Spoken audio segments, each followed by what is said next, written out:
नमस्कार साथियों, मैं विशाल श्याम क्लास में आपका हार्दिक स्वागत अभिनंदन करता हूं। तो ये क्लास अपनी सुबह वाली सिर्फ आपकी रहेगी ऑब्जेक्टिव क्वेश्चनों के लिए जो आपकी कल थे अपने 10 क्वेश्चन जो किसके थे एलपी फर्स्ट शिफ्ट 21 जनवरी 2019 में जो पेपर हुआ था लोको पायलट यानी असिस्टेंट लोको पायलट का। ठीक है, उसके 10 क्वेश्चन थे फिटर टेट थ्योरी के अपन ने किए थे। आज उससे आगे अपन 15 क्वेश्चन है वो फिटर टेट थ्योरी के करेंगे। ठीक है, तो मैंने आपको कल बोला था कि अगर आपको क्लास पसंद आती है या क्लास अच्छी लगती है या आपको मेथड सही लगता है तो कृपया करके आप है वो जवाब दे दीजिएगा, पर आपने कोई भी रिस्पॉन्स है वो नहीं दिया। ठीक है, एक बंदे का आया था सैनी साहब का, वो कह रहे थे टाइम है बढ़ाओ। सैनी साहब टाइम बढ़ेगा, जरूर बढ़ेगा, जैसे अपनी फीटर ट्रेड थ्योरी की जो क्लास थी उसका टाइम बढ़ा था उसी प्रकार इसका भी टाइम है वो बढ़ेगा। ठीक है, परंतु क्लास है वो कंटिन्यू रखो और अपने ऑब्जेक्टिव क्वेश्चन है वो धीरे धीरे आते रहेंगे।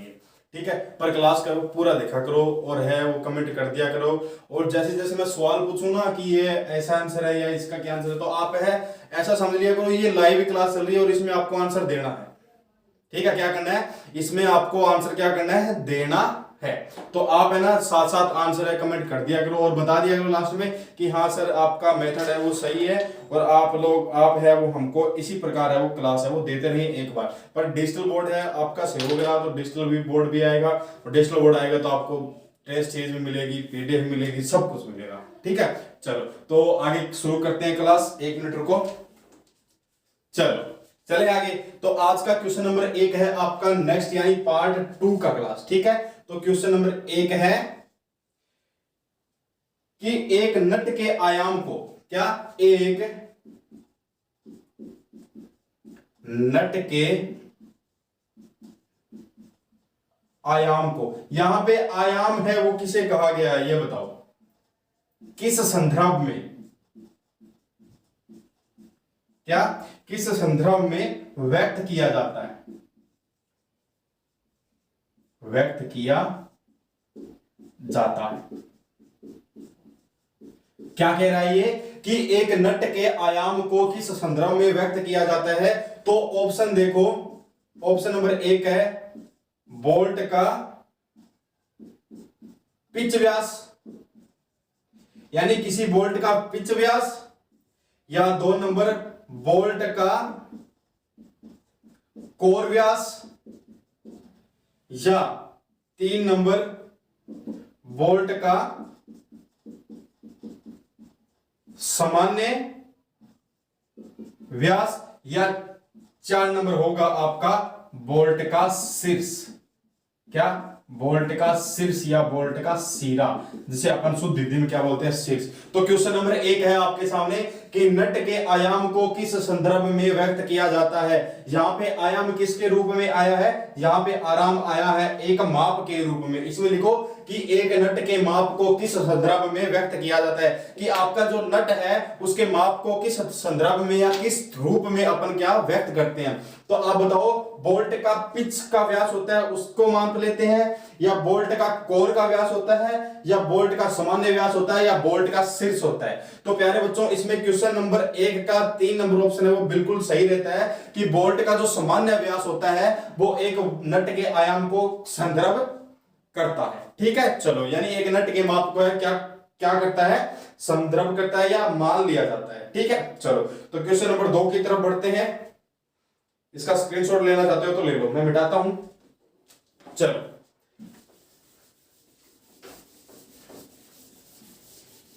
तो क्वेश्चन नंबर 2, अब क्वेश्चन नंबर 2 क्या कह रहा है कि मजबूत आरी के ब्लेडों को,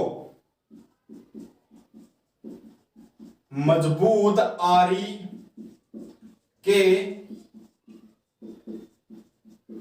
ब्लेडों को बनाने के लिए किस पदार्थ का उपयोग किया जाता है, क्या उपयोग किया जाता है। यानी जो आपको एक हेक्सा ब्लेड की जो हेक्सा ब्लेड है उसकी मजबूती है वो किस पदार्थ या किस धातु से बनाई जाती है। मान इसका बात सीधा सा कहना है, जो आपकी ब्लेड होती है आरी की, जो हेक्सा वाली ब्लेड होती है उसको किस पदार्थ से बनाया जाता है? तो एक नंबर ऑप्शन है आपका उच्च कार्बन इस्पात। क्या? उच्च कार्बन इस्पात। ठीक है। 2 नंबर है ऑप्शन आपका नरम इस्पात। और 3 नंबर ऑप्शन है आपका उच्च गति वाली इस्पात। और 4 नंबर ऑप्शन है आपका मध्यम, क्या? मध्यम कार्बन। क्या है? मध्यम कार्बन इस्पात। आई बात समझे? क्या कि एक मजबूत आरी के ब्लेडों को बनाने के लिए किस पदार्थ का उपयोग है वो किया जाता है। यानी आपकी जो हेक्सा ब्लेड है वो किस पदार्थ से बनाई जाती है? बताओ किस पदार्थ से बनाई जाती है? उच्च कार्बन इस्पात से बनाई जाती है, नरम कार्बन इस्पात से बनाई जाती है, या उच्च गति वाले इस्पात से बनाई जाती है, या आपकी मध्यम कार्बन इस्पात से बनाई जाती है। ये 2 ऑप्शन है वो काट दिए जाते हैं। अगर नरम होगी तो क्या होगी? टूट जाएगी। और मध्यम कार्बन और ज्यादा कार्बन होगा तो वो हार्ड होगी, तो झटके लगने का सहन नहीं कर पाएगी, तो टूट जाएगी। तो इसमें किसकी बनाई जाती है? उच्च गति वाले इस्पात की है वो आपकी ब्लेड है वो बनाई जाती है। चलो इसके क्वेश्चन नंबर नेक्स्ट बढ़ते हैं।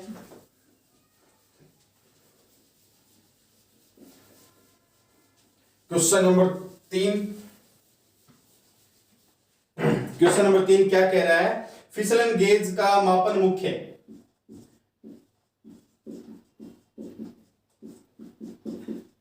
फिसलन गेज का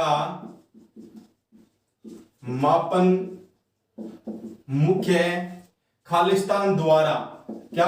खालिस्तान द्वारा परिष्कृत किया जाता है। अब मेरे को सबसे पहले इस क्वेश्चन के अंदर एक क्वेश्चन है वो बताओ क्या है कि परिष्कृत को अपन अपनी थ्योरी की भाषा में क्या बोलते हैं? ये तो बिल्कुल शुद्ध हिंदी शब्द आ गया। बताओ क्या होगा इसका? सानन। एक ऑप्शन है सानन, दूसरा ऑप्शन है लेपिंग, तीसरा ऑप्शन है इसका रीमिंग, और चौथा ऑप्शन है इसका ड्रिलिंग। बताओ क्या? फिसलन गेज का मापन मुख्य खालिस्तान द्वारा परिष्कृत यानी परिशुद्धता या परिशुद्ध किया जाता है। तो इसमें आपका आएगा लेपिंग के द्वारा। किसके द्वारा? लेपिंग के द्वारा। एक बार दोबारा सुनो कि फिसलन गेज का मापन मुख्य, क्या? फिसलन गेज का मापन मुख्य खालिस्तान द्वारा परिशुद्ध किया जाता है। तो इसमें ऑप्शन नंबर आपका 2 सही है। क्या आएगा? लेपिंग द्वारा। ठीक है। चलो इसे लिखो, फिर आगे बढ़ते हैं। और कुछ बच्चे कह रहे हैं कि सर इसकी पीडीएफ मिलेगी। इसकी पीडीएफ आपको मिल जाएगी, पर अपन पहले क्या करेंगे? इन क्वेश्चनों का हल करेंगे, उसके बाद आपको ये पीडीएफ है वो मिलेगी। ठीक है। तो क्वेश्चन नंबर आगे बढ़ते हैं 4 की तरफ। क्वेश्चन नंबर 4 क्या कह रहा है? पारंपरिक ढंग से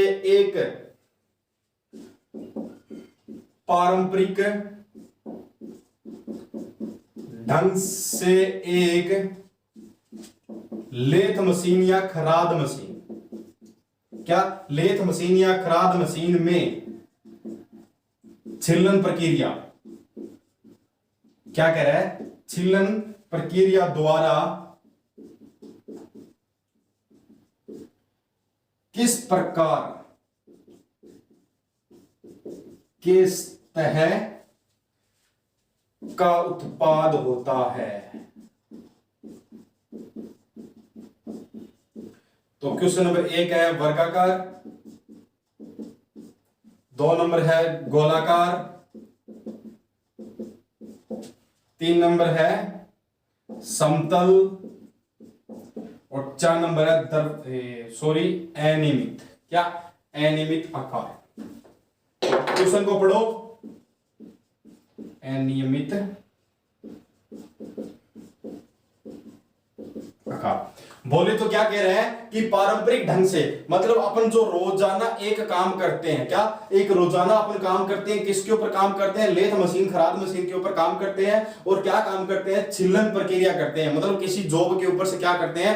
एक क्या करते हैं? चिप्स उतारते हैं, उसको स्मूथ बनाते हैं, उसकी सतह को साफ करते हैं, किसी जॉब का उत्पाद करते हैं। तो अपन पारंपरिक ढंग से, मतलब रेगुलर से अपन क्या काम करते हैं उसके ऊपर? क्या कोई वर्गाकार जॉब बनाते हैं, या कोई गोलाकार जॉब बनाते हैं, या कोई समतल जॉब जो बनाते हैं या उससे अनियमित आकार की कोई जो बनाते हैं। ज्यादातर अपन क्या करते हैं उसमें गोलाकार जोब है या गोलाकार आकार की कोई आकृति है वो अपन बनाते हैं। तो इसमें क्वेश्चन नंबर 4 का आपका 2 ऑप्शन नंबर सही है। चलो आगे बढ़ते हैं इसी के साथ क्वेश्चन नंबर 5 की तरफ।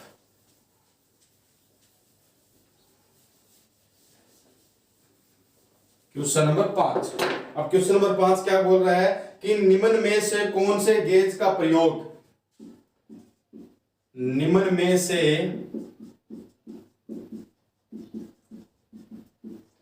कौन से गेज का उपयोग या प्रयोग चूड़ी के पिच को निर्धारित करने के लिए किया जाता है। चूड़ी के पिच को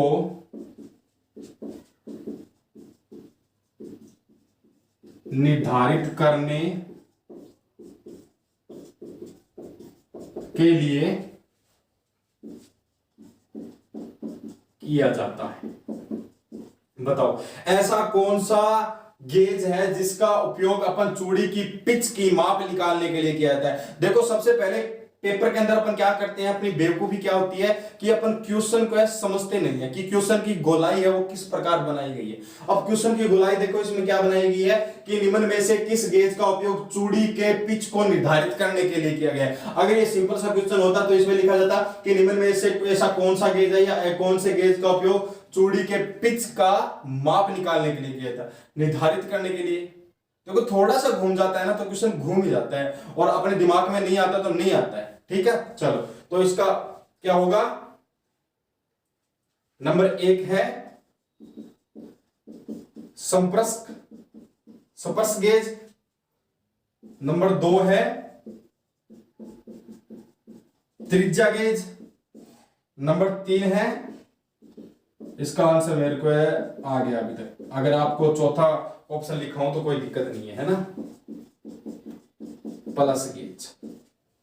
निम्न में से ऐसा कौन सा गेज है जिसका उपयोग चूड़ी का माप निर्धारण, चूड़ी की पिच का माप निर्धारण के लिए किया जाता है, स्क्रू पिच गेज सबसे पहले। और देखो त्रिज्या गेज का उपयोग किसके लिए किया जाता है, किसी गोला या गोल, किसी खोखले या गोल होल की त्रिज्या मापने के लिए किया जाता है। प्लस गेज का उपयोग कहां किया जाता है बताओ मेरे को, प्लस गेज का उपयोग आपके लिए ये मैंने क्या छोड़ दिया, एक क्वेश्चन छोड़ दिया, लास्ट तक बताऊंगा।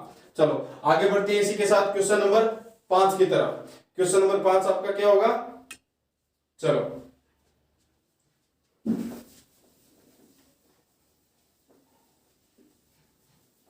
बताओ प्लस गेज क्या काम आता है, या गेज अपन ने अभी तक किए नहीं, सही है किए नहीं, किए करेंगे तब है वो अपन कर लेंगे। तो क्वेश्चन नंबर 5 है कि सरल रिंग गेज का उपयोग किसकी जांच करने के लिए किया जाता है। आपका जो सरल रिंग गेज होता है, अरे मैंने तो मेरी लैंग्वेज लिखा दी क्या कह रहा है, सरल रिंग गेज का उपयोग किसकी जांच के लिए किया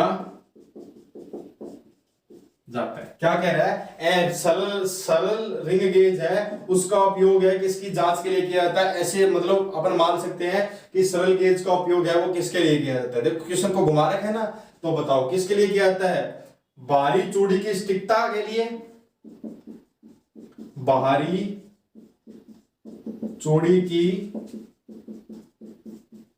सटीकता के लिए, यानी जो बाहर की तरफ चूड़ियां बनी होती है उसकी सटीकता के लिए मापा जाता है, या वस्तु के आंतरिक भाग की सटीकता के लिए, वस्तु की आंतरिक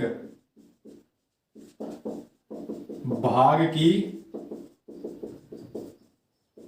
सटीकता के लिए। और नंबर 3 ऑप्शन है आपका वस्तु का आंतरिक व्यास, क्या, वस्तु का आंतरिक व्यास। और नंबर 4 एंड फाइनल आपका वस्तु का बाहरी व्यास, बाहरी व्यास। देखो जो आपका सरल रिंग गेज है वो क्या कर रहा है, अपने नाम से विदित आ रहा है। सरल रिंग गेज का उपयोग किसके लिए किया जाता है? हमेशा वस्तु के बाहरी व्यास के लिए किया जाता है। ठीक है, चलो इसे लिखो, फिर आगे बढ़ते हैं क्वेश्चन नंबर 6 की तरफ।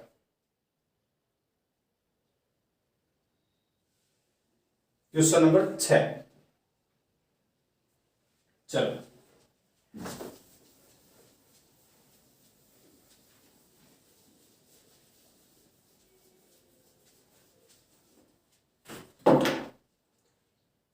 लिखो क्वेश्चन नंबर 6। क्वेश्चन नंबर 6 क्या है? निम्नलिखित में से कौन सा बहु नोक वाला कर्तन उपकरण है? निम्न में से कौन सा बहु नोक वाला उपकरण है? तो नंबर 1 पे है आपका हथौड़ा, नंबर 2 पे है आपका कतरन है ये, ठीक है, और नंबर 4 पे है आपकी रेती, नंबर 3 पे है आपकी रेती, और नंबर 4 पे है आपकी छेनी। अब ये क्वेश्चन क्या कह रहा है कि ऐसा कौन सा औजार है जिसकी सबसे ज्यादा नोक है, किनारा है, यानी एक से अधिक नोक है? तो इसमें किसकी है? हथौड़े की है? नहीं है। कर्तन की है? नहीं है। रेती की है? जी हां, रेती की सबसे ज्यादा क्या होती है? नोक होती है। अगर यहां पे अगर कोई दूसरा टूल होता तो उसकी होती, ठीक है। और इसमें छेनी की कितनी नोक होती है? 2 नोक होती है, ठीक है। चलो तो क्वेश्चन नंबर 6 कंप्लीट, इसके आगे बढ़ते हैं इसी के साथ क्वेश्चन नंबर 7 की तरफ। क्वेश्चन नंबर 7, क्वेश्चन नंबर 7 क्या बोल रहा है? फाइल बनाने के लिए किसका उपयोग किया जाता है या किस सामग्री का उपयोग किया जाता है? फाइल बनाने में किस सामग्री का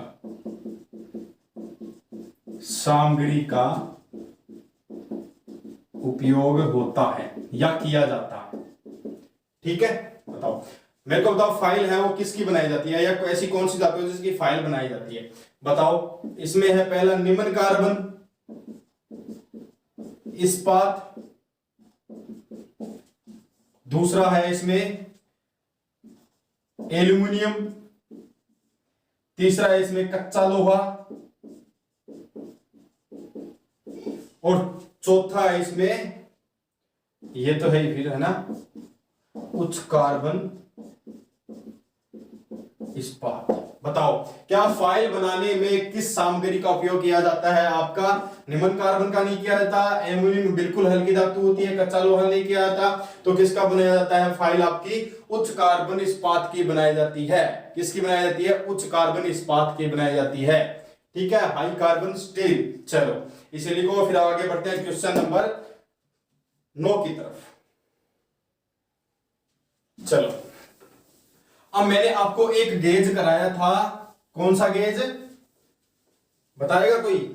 जिसका उपयोग अपन किसके लिए करते हैं? शीट की मोटाई जांच करने के लिए करते हैं। किसकी जांच करने के लिए करते हैं? शीट की मोटाई जांच करने के लिए करते हैं। तो उसी के ऊपर एक क्वेश्चन है कि तार के व्यास को या तार की व्यास जांच, क्या तार के व्यास की जांच करने के लिए निम्न में से किस परमापी का उपयोग किया जाता है? क्या कह रहा है? ऐसा कौन सा टूल है? देखो टूल यहां पे उपकरण भी आ सकता था, औजार भी आ सकता था, पर इस भैया जी ने क्या कर दिया? परमापी कर दिया। अगर कोई नया बच्चा है तो वो समझेगा ये परमापी क्या है, पर इसका पर हटा दो तो मापी बच जाए तो बहुत बढ़िया हो जाता है, यानी मापी, ठीक है। तो तार की व्यास, जो तार होती है, ये वाली जो तार है, इसकी व्यास मापने के लिए किस टूल का उपयोग किया जाता है? तो सबसे पहले है प्लेट परमापी, और 2 नंबर है आपका तार परमापी। क्वेश्चन है, सही से जवाब देना, ठीक है, जो आप सोच रहे हो वो भी आएगा, तार परमापी। नंबर 3 है आपका त्रिज्या परमापी। क्या, त्रिज्या परमापी। और नंबर 4 है आपका रिपर परमापी। तो इसमें तार की व्यास मापने के लिए किसका उपयोग किया जाता है? आप कहोगे सर कि तार की व्यास मापने के लिए और शीट की व्यास मापने के लिए, गेज मापने के लिए किसका उपयोग किया जाता है? वायर गेज का उपयोग किया जाता है। पर इसमें वायर ना लिख के क्या लिख दिया गया है भैया जी? तार परमापी का उपयोग किया जाता है। अगर यहाँ पे वायर परमापी होता तो आपका क्या होता? बिल्कुल सही होता। तो क्वेश्चन नंबर 9 का आपका 2 नंबर आंसर सही है कि तार परमापी, ठीक है, वायर परमापी या वायर गेज। तो क्वेश्चन नंबर 10 की तरफ बढ़ते हैं आगे।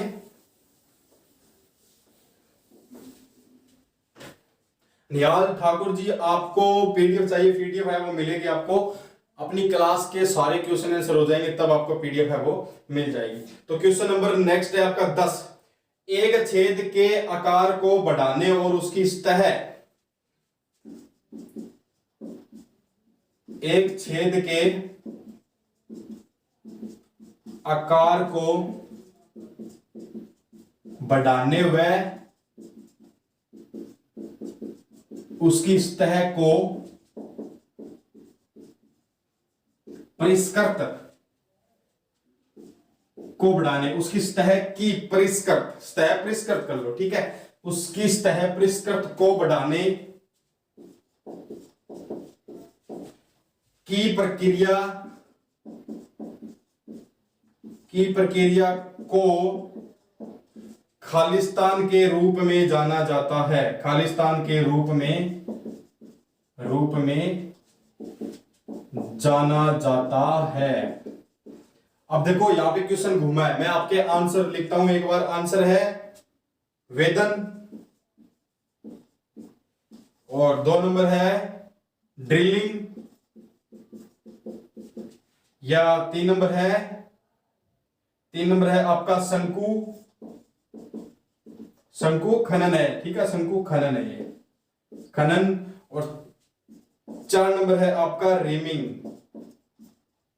4 नंबर है आपका रेमिंग। अब ये भैया जी क्या कह रहे हैं कि एक छेद है जिसका आकार बढ़ाने और सतह परिष्कृत करने, यानी सतह को परिशुद्ध बनाने के लिए अपन किस की प्रक्रिया को खालिस्तान के रूप में जाना जाते हैं। अगर यहां पे ये होता कि एक छेद के आकार को बढ़ाने और उसकी सतह परिष्कृत को बढ़ाने, उसकी सतह की परिष्कृत को बढ़ाने के लिए किस टूल का उपयोग किया जाता है, तो अपन यहां पे लिख सकते थे, या किस प्रक्रिया का नाम किया जाता है वो अपन लिख सकते थे। पर यहां पे इसने प्रक्रिया को खालिस्तान के रूप में जाना जाता है। तो आपका तो आएगा तो पहले रिमिंग, ठीक है, पहले तो छेद कर दिया, यानी आपने पहले क्या ड्रिलिंग कर दी।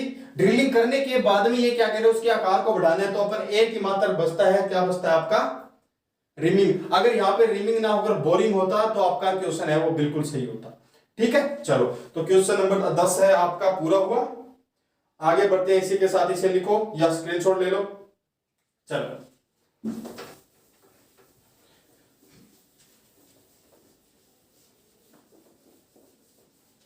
क्वेश्चन नंबर 11 की तरफ बढ़ते हैं। क्वेश्चन नंबर 11 क्या बोल रहा है कि रिंग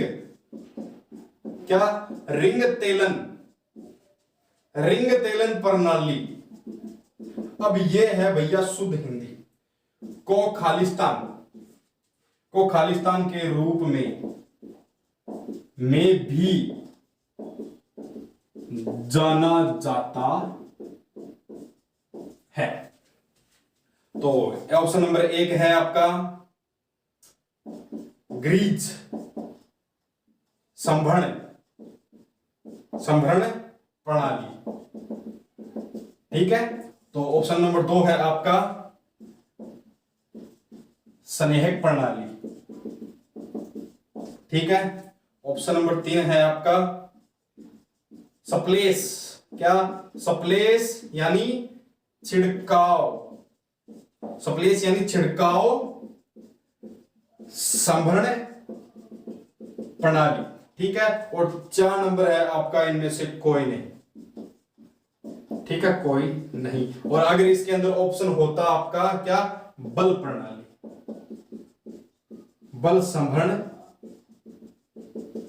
प्रणाली, ठीक है। तो क्वेश्चन देखो क्या बोल रहा है कि रिंग तेलन प्रणाली, क्या? रिंग रिंग तेलन प्रणाली को खालिस्तान के रूप में जाना जाता है। कि मतलब ऐसी कौन सी प्रणाली है जिसका दूसरा नाम है रिंग तेलन प्रणाली है? तो आपकी ग्रीस प्रणाली है, इसे ग्रीज बोला जाता है, जो अपन ये हाथों से या किसी मशीन के टूल से करते हैं। संहेक प्रणाली भी किसकी सहायता से करते हैं? एक डोली की सहायता से करते हैं। जो आपका सप्लेस छिड़काव समरण है वो किसके रूप में जाना जाता है? आपका रिंग टेलन प्रणाली के रूप में जाना जाता है। और बलपूर्वक प्रणाली यानी किसी प्रेशर से ग्रीस करना किसी मशीन के अंदर। ठीक है, चलो तो क्वेश्चन नंबर 12 की तरफ पढ़ते हैं, इसे लिखो। चलो क्वेश्चन नंबर 12। क्वेश्चन नंबर 12 क्या बोल रहा है कि वर्नियर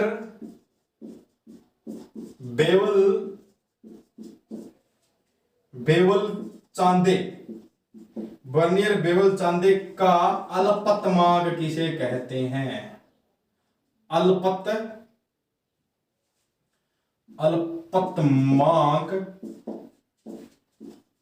किससे कहते हैं या कितना होता है?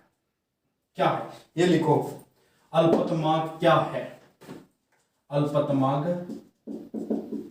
क्या है? क्या कह रहा है कि आपका जो बेवल चांदा है यानी बेवल प्रोटेक्टर है उसका अल्पतमांक क्या है? पहले तो मेरे को ये बताओ कि अल्पतमांक क्या होता है।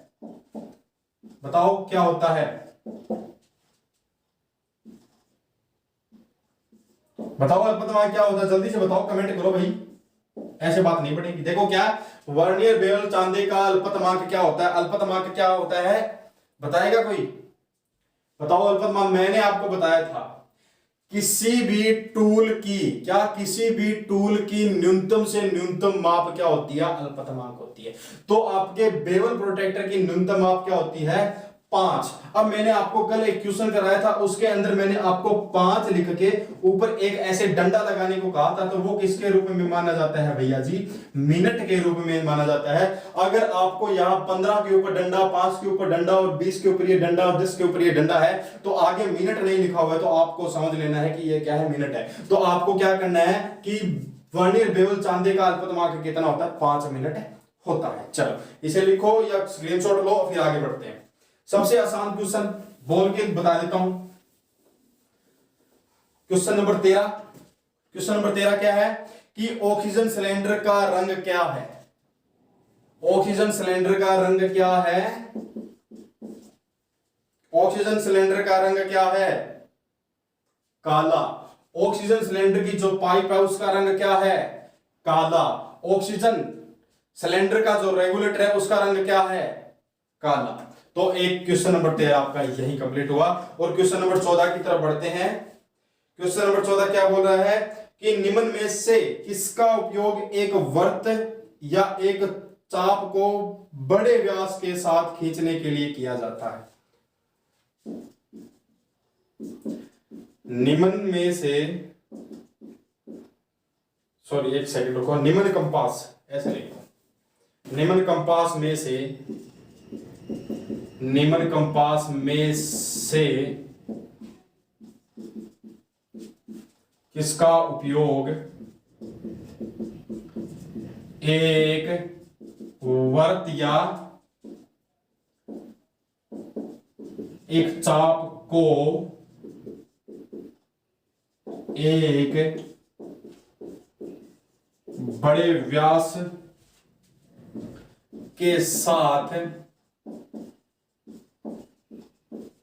खींचने में किया जाता है? क्वेश्चन नंबर 14 ऑप्शन नंबर 1 साधारण कंपास। ये मैंने आपको कराया हुआ है भाई, ठीक है, इसका आंसर चाहिए मेरे को। साधारण कंपास, विंग कंपास, ट्रेमल कंपास, क्या ट्रेमल कंपास, और 4 नंबर है आपका सॉकेट कंपास। सॉकेट कंपास यानी इसका किसका उपयोग एक बड़े वृत्त और एक चाप को एक बड़े व्यास के साथ खींचने के लिए कहता है। मैंने आपको क्या बताया था कि सबसे बड़ा से बड़ा अगर आपको व्यास या कोई चाप काटना है, कोई वर्त बनाना है, तो किसका उपयोग किया जाता है? आपके ट्रेमल का उपयोग किया जाता है। तो ट्रेमल इसका आंसर है, वो बिल्कुल राइट है। चलो इसे लिखो, फिर आगे बढ़ते हैं क्वेश्चन नंबर 15 की तरफ। लास्ट एंड फाइनल क्वेश्चन है आपका। बोल के बताऊं? बोल के बता देता हूं, ठीक है। लास्ट एंड फाइनल क्वेश्चन क्या है कि वर्नियर ऊंचाई गेज की सटीकता क्या है? यानी जो आपका वर्नियर हाइट गेज है उसकी सटीकता क्या है? 0.02 mm, 0.01 mm, 0.2 mm या 0.1 mm। हाइट गेज की सटीकता क्या है बताओ, कितनी है? अगर आपकी एम में मिली है तो आपकी 0.02 mm बिल्कुल राइट। तो ये हुआ आपका क्वेश्चन नंबर 15। साथ में क्वेश्चन नंबर 15 क्या था कि वर्नियर हाइट गेज की सटीकता क्या होती है? तो कितनी होती है? 0.02 mm। ठीक है, तो धन्यवाद, जय हिंद जय भारत। और आपको मैंने कहा था कि अगर क्लास पसंद आती है, ये सही मेथड है ये बोर्ड वाला, तो आप मेरे को कमेंट करके जरूर बताएं। क्लास अपन कंटिन्यू करते हैं, ठीक है। नहीं अदरवाइज ये बंद कर देते हैं और अपनी फिटेड टेट थ्योरी क्या वो कंटिन्यू करते हैं, ठीक है। सो धन्यवाद, जय हिंद जय भारत। और आपको पीडीएफ है वो मिल जाएगी, कोई दिक्कत नहीं है, पर कब मिलेगी? अपनी क्वेश्चन पूरी होने के बाद मिलेगी, ठीक है। तो धन्यवाद, जय हिंद जय भारत, धन्यवाद।